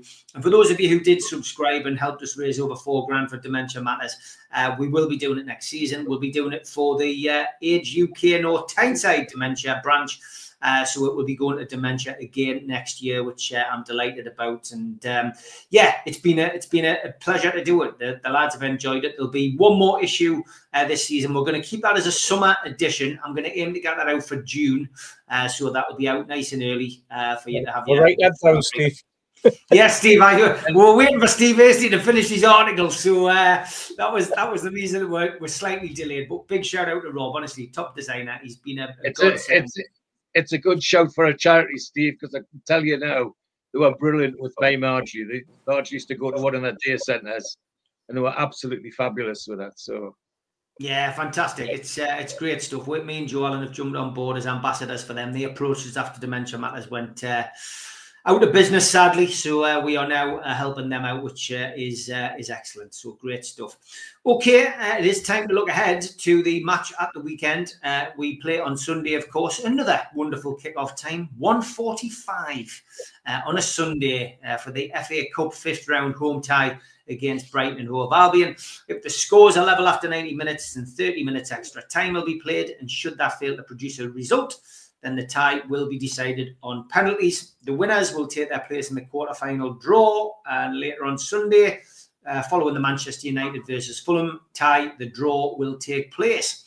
Albion have sold around 1,100 tickets, so there will be a few more Newcastle fans in the stadium at the weekend. It's anticipated that Isak, Joe Linton and Botman will return to the squad. Jamal Lascelles remains unavailable. So that is the kind of mindset that most people have gone with. Will Isak be risked? I'm not 100% sure, but I think Newcastle want to get through this round, and I think it'll be the strongest squad possible. Kadoglu, Milner, Steele, Julio miss out for Brighton. Veltman, Lamptey and Webster are all doubtful. Brighton do come to Tyneside on a 4-game winning run in all competitions. They beat Bournemouth 2-1 at home in the Premier League on Tuesday evening.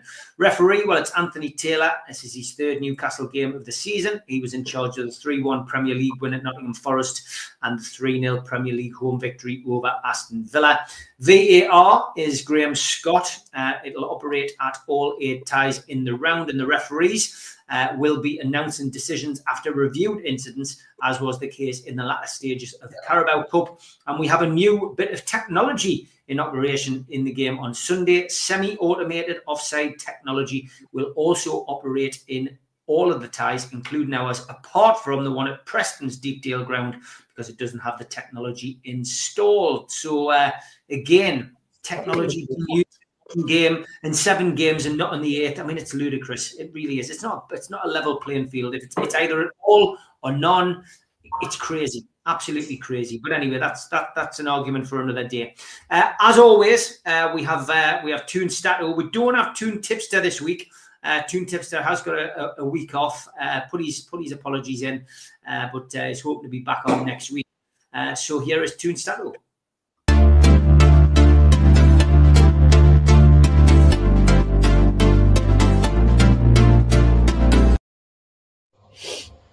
Hello, with the stats before the 5th round game in the FA Cup between Newcastle and Brighton on Sunday. Newcastle are still the favourites for doing the treble in England this season.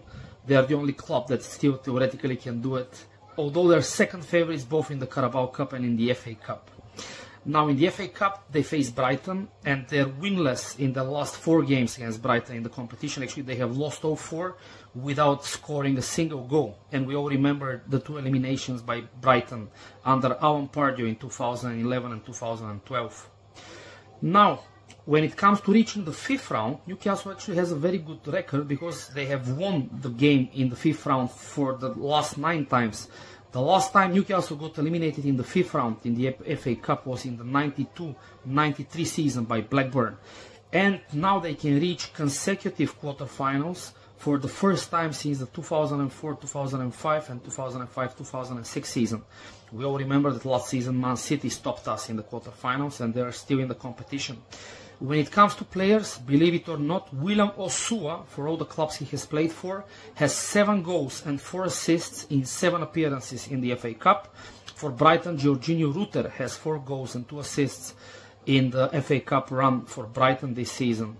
Newcastle are the favourites, but Brighton are on a run of 4 wins in a row in all competitions, so let's see what happens. How it let. Thank you, Andre, as always. The only tip that Joe has sent us is that Newcastle are second favourites to win the FA Cup.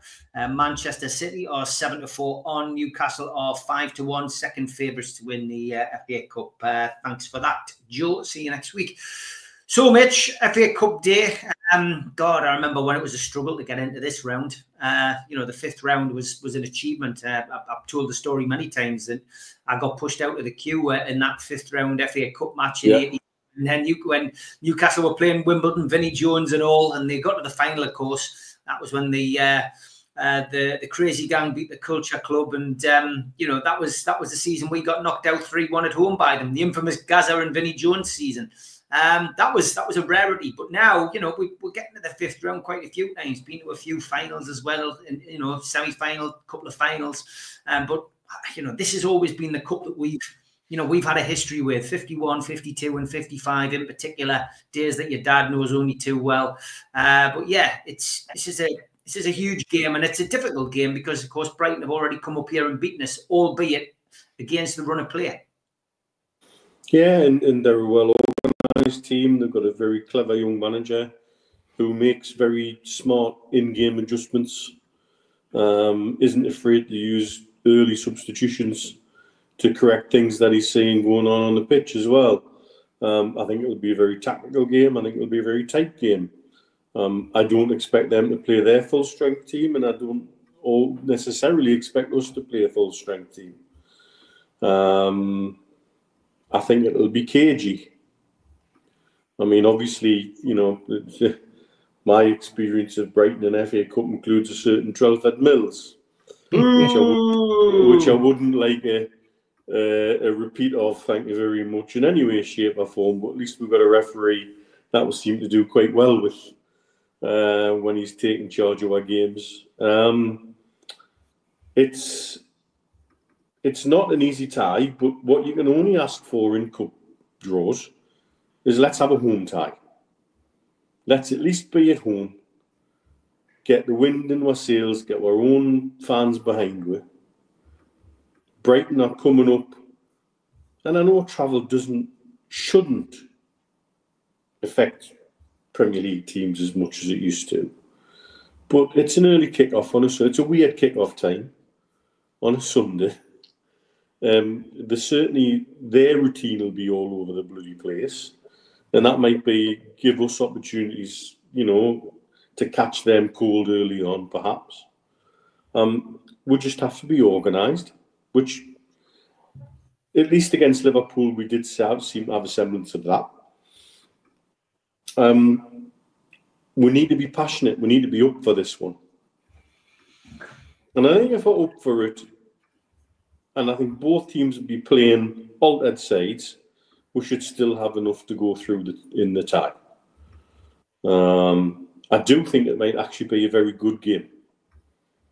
And continuing with me goal fest prediction from last week, I'm going to take us to win by the odd goal in 5, 3-2. Oh God! Was it you or was it Stu who said 4-3 last week? Wow! Well, it was me. It was me. I don't know where it came from. Now don't argue. Your dad said it was him. Me. Go on, give us the dice. The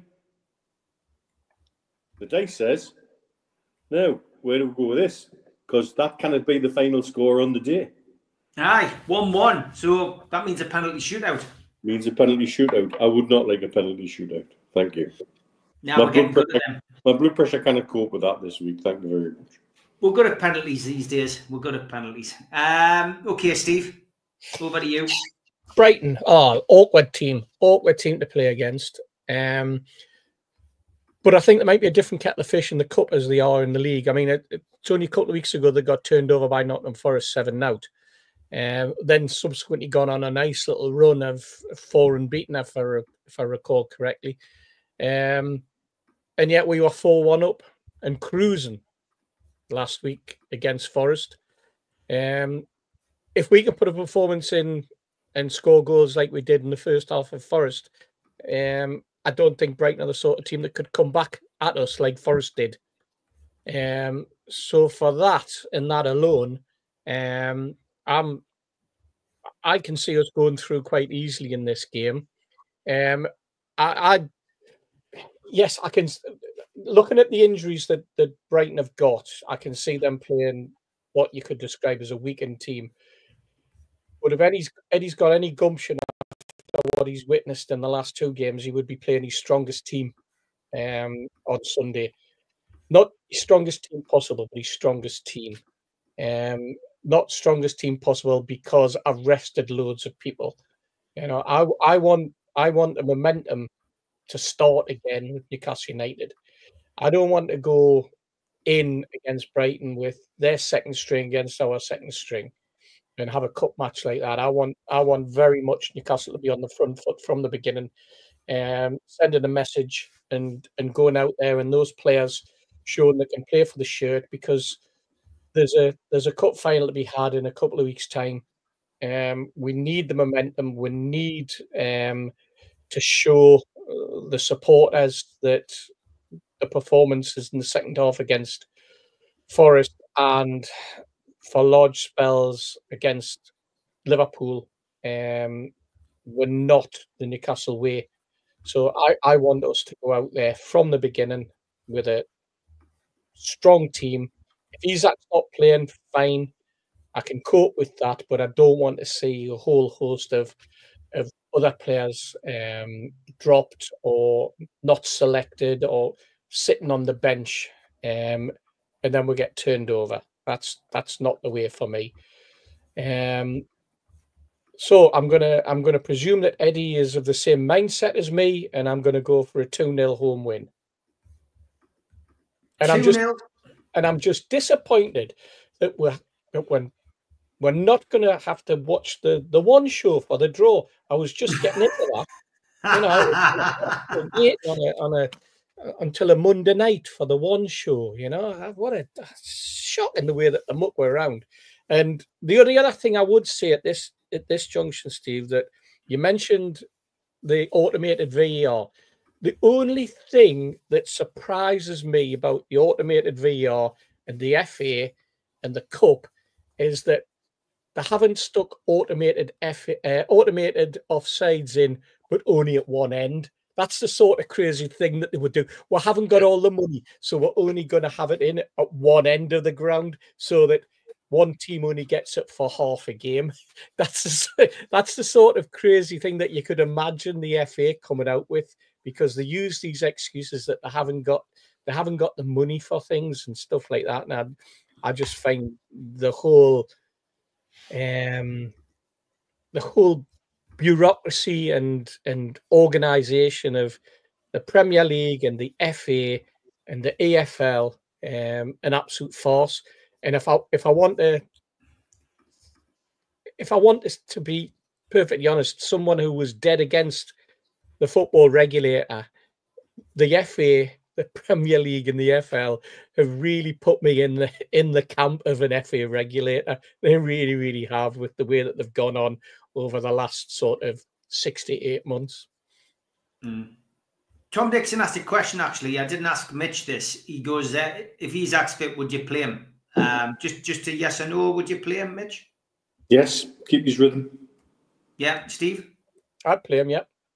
You would play him as well. Okay. George, your views on the game, and would you play Isak if he was fit? I certainly would, yes, because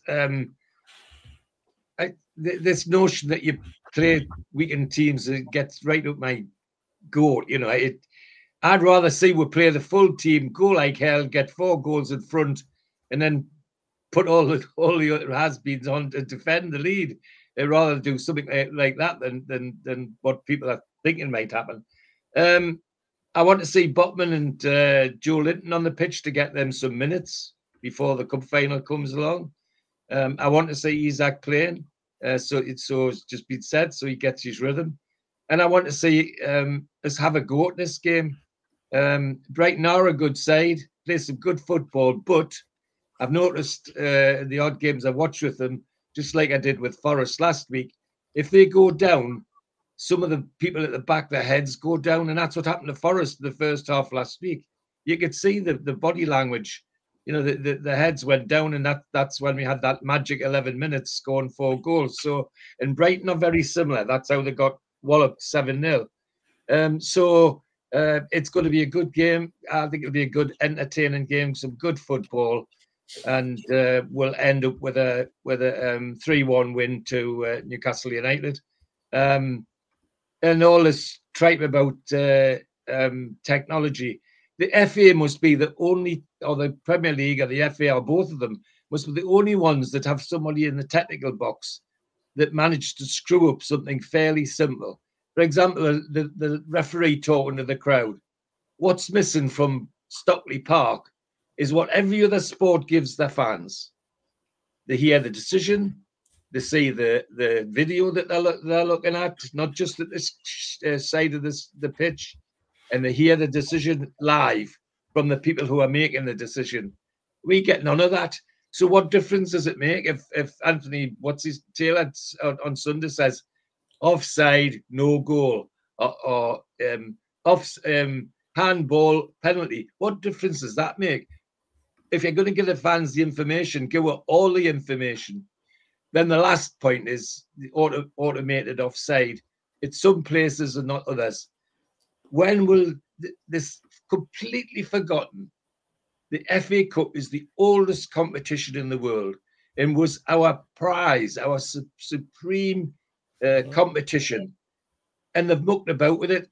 But its basic concept was, if you play on a park pitch or you play at Wembley Stadium, the rules are the same.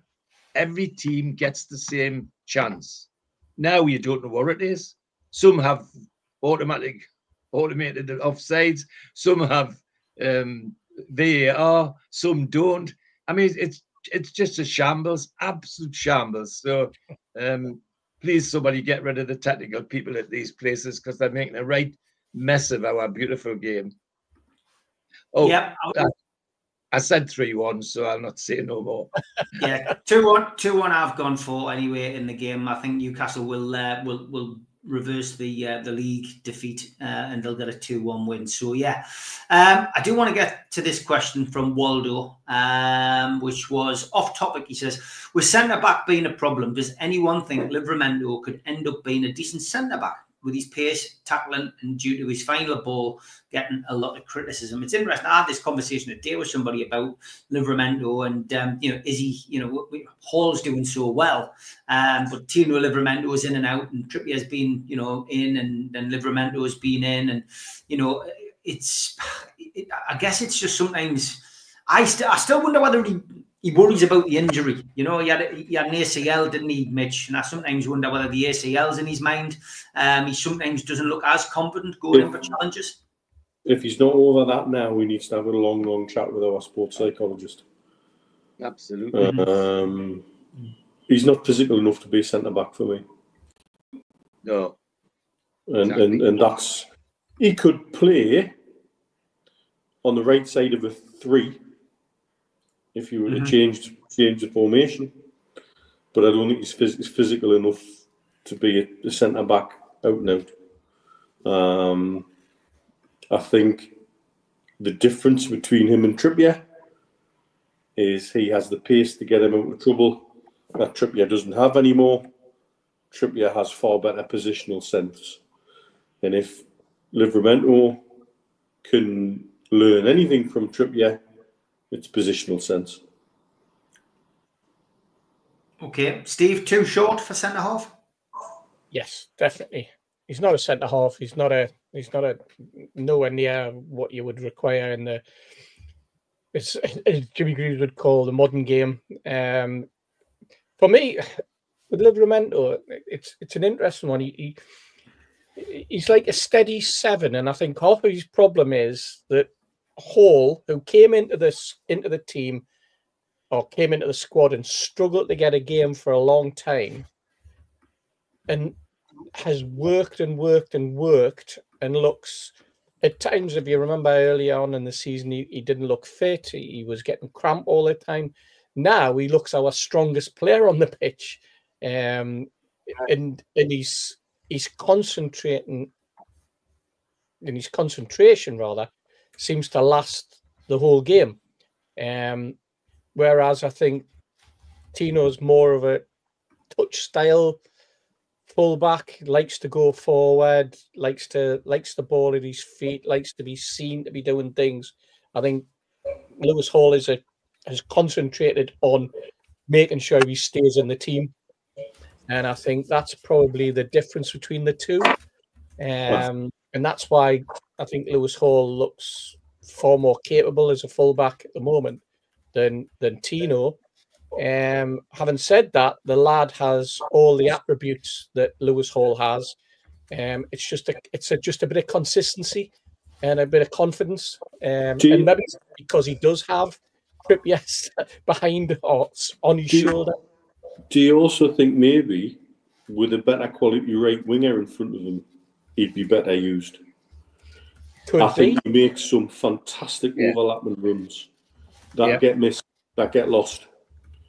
And then once he's made that overlapping run, he's out of position. Yeah. And I think if he had an equivalent of Gordon, this isn't to have a go at Murphy either. No. But Murphy's style is hit the byline and go across the thing first time. And when Tino's making some of those overlapping runs, I think he gets lost in that. And I think some of his runs are intelligent. They're into space. They're into places that would hurt an opposition. But then the ball doesn't get to them. And so it's just when I was sitting listening to you and having to think about what the differences are with him and Hall, is he doesn't have the same quality in front of him that Hall has. It's a good point. Also, I think turning that point around again, I think that of the two, Hall and Tino suffers when we do a switch. When Hall comes, when Hall concentrates on his game, no matter who's in front of him, he's there. Whereas I think Tino does get affected if all of a sudden it's Gordon that comes over, or if it's Murphy who pulls inside a little bit to make him space. I think that's when he starts to question. He sometimes hesitates going forward, or he goes off on a run because there's a wide open space in front of him and doesn't manage to get back. But these are all things that will work out on the training pitch, and I think just Hall is just at the moment just ahead of him in that development phase, if you like. But having said that, they're both two very, very good footballers. And I'd rather they were in our team than in somebody else's. George, feelings on Livramento? Could he be a centre-half? No, straight away. No, he'd get knocked about at centre-half too much by some of the centre-forwards in the league. No, he is. If you're going to shift Tino, I'd be looking to shift him forward, because his pace and his skill on the ball make him quite a dangerous player. But I wouldn't even think about shifting him. Well, successful teams have had a good spine, but usually have a good pair of fullbacks. And at the moment, as I said, start of the show against Liverpool, they look like the two best fullbacks in the Premiership the other night. Even when we were getting beat, him and Hall were absolutely great. You stick a fit Botman in the middle of them, and there's the basis of our future defence, in my opinion, because they're all very young. I think it's absolutely, that's it for me. I wouldn't even dream of shifting. But if you are in the mood for shifting Tino, it would be forward rather than backwards, certainly not at centre-half. And if you look at our successful teams, we've always tended to have a good pair of fullbacks. And if you want to read some of them, buy the fanzine, because my article is about fullbacks. If I remember. That's a blatant plug there. Isn't that I'll tell you another interesting fact, though, is that if Tino has a bad game, people immediately shout, bring Trippier back in. If Hall has a bad game, I very rarely hear anyone say, push Dan Burn out onto the fullback or bring Matt Target in. No. That doesn't happen. One of those questions today at the press conference was deliberately aimed at trying to find out whether he, what he was planning, because somebody asked him about Lewis Hall. He said, do you see Lewis Hall as a left back, or could you see him being advanced you know, playing a more advanced role at any time. And Eddie said, no, he's a left back. And I thought, yeah, I thought that was somebody trying to get the cup final team early, because they were trying to suggest that if Botman comes back in and plays alongside Shaw, is he going to put Byrne at left back and push Lewis Hall further forward, because he's been one of our players, if not the player of the season. Was Eddie, as usual, batted with a straight back. Will King settles the debate. Mitch predicted 4-3 last week. George predicted 3-2. Well, there you go. Don't know what he was watching, but never mind. I might have to get Scunny Mark to clip it, because he does the little clips that go on to TikTok these days. So he might have to clip it and find out. It's going to be the big debate. I might do it as a poll tomorrow. We are on tomorrow. I'm live. I'm live with Mitch and with Stu. The professionals, of course, because the FA Cup is on Sunday and we'll all be at the match or otherwise engaged. The professionals is tomorrow. We're going to do it at 2 o'clock, so it's 2 till 3:30. So you're getting your fix at the professionals then. As for Sunday, I haven't decided what's happening on Sunday. I may well have a drink after the match, which means that I'll have to put a pre-recorded show on. But watch this space is what I'm going to say on that. I might do one pre-match like I did before. I've been asked to put this up as well. Lot Lizard. Would Mitch drink this? Equal parts Jack Daniels tuna juice. No. It's a simple answer from Mitch. I will keep it for tomorrow to see whether Mr. Penman would drink it. I'm sure he probably would. He's that kind of person. Thanks to everybody watching on Twitter. 957 watching live, 400 odd watching on Twitter. Please get over to YouTube, search NUFC Matters, and hit the subscribe button. We still do 7 shows a week. Thanks to George, thanks to Steve, thanks to Mitch, thanks to you for watching. See you all tomorrow at 2 o'clock for the professionals. Take care, everybody. Thanks for watching, everybody.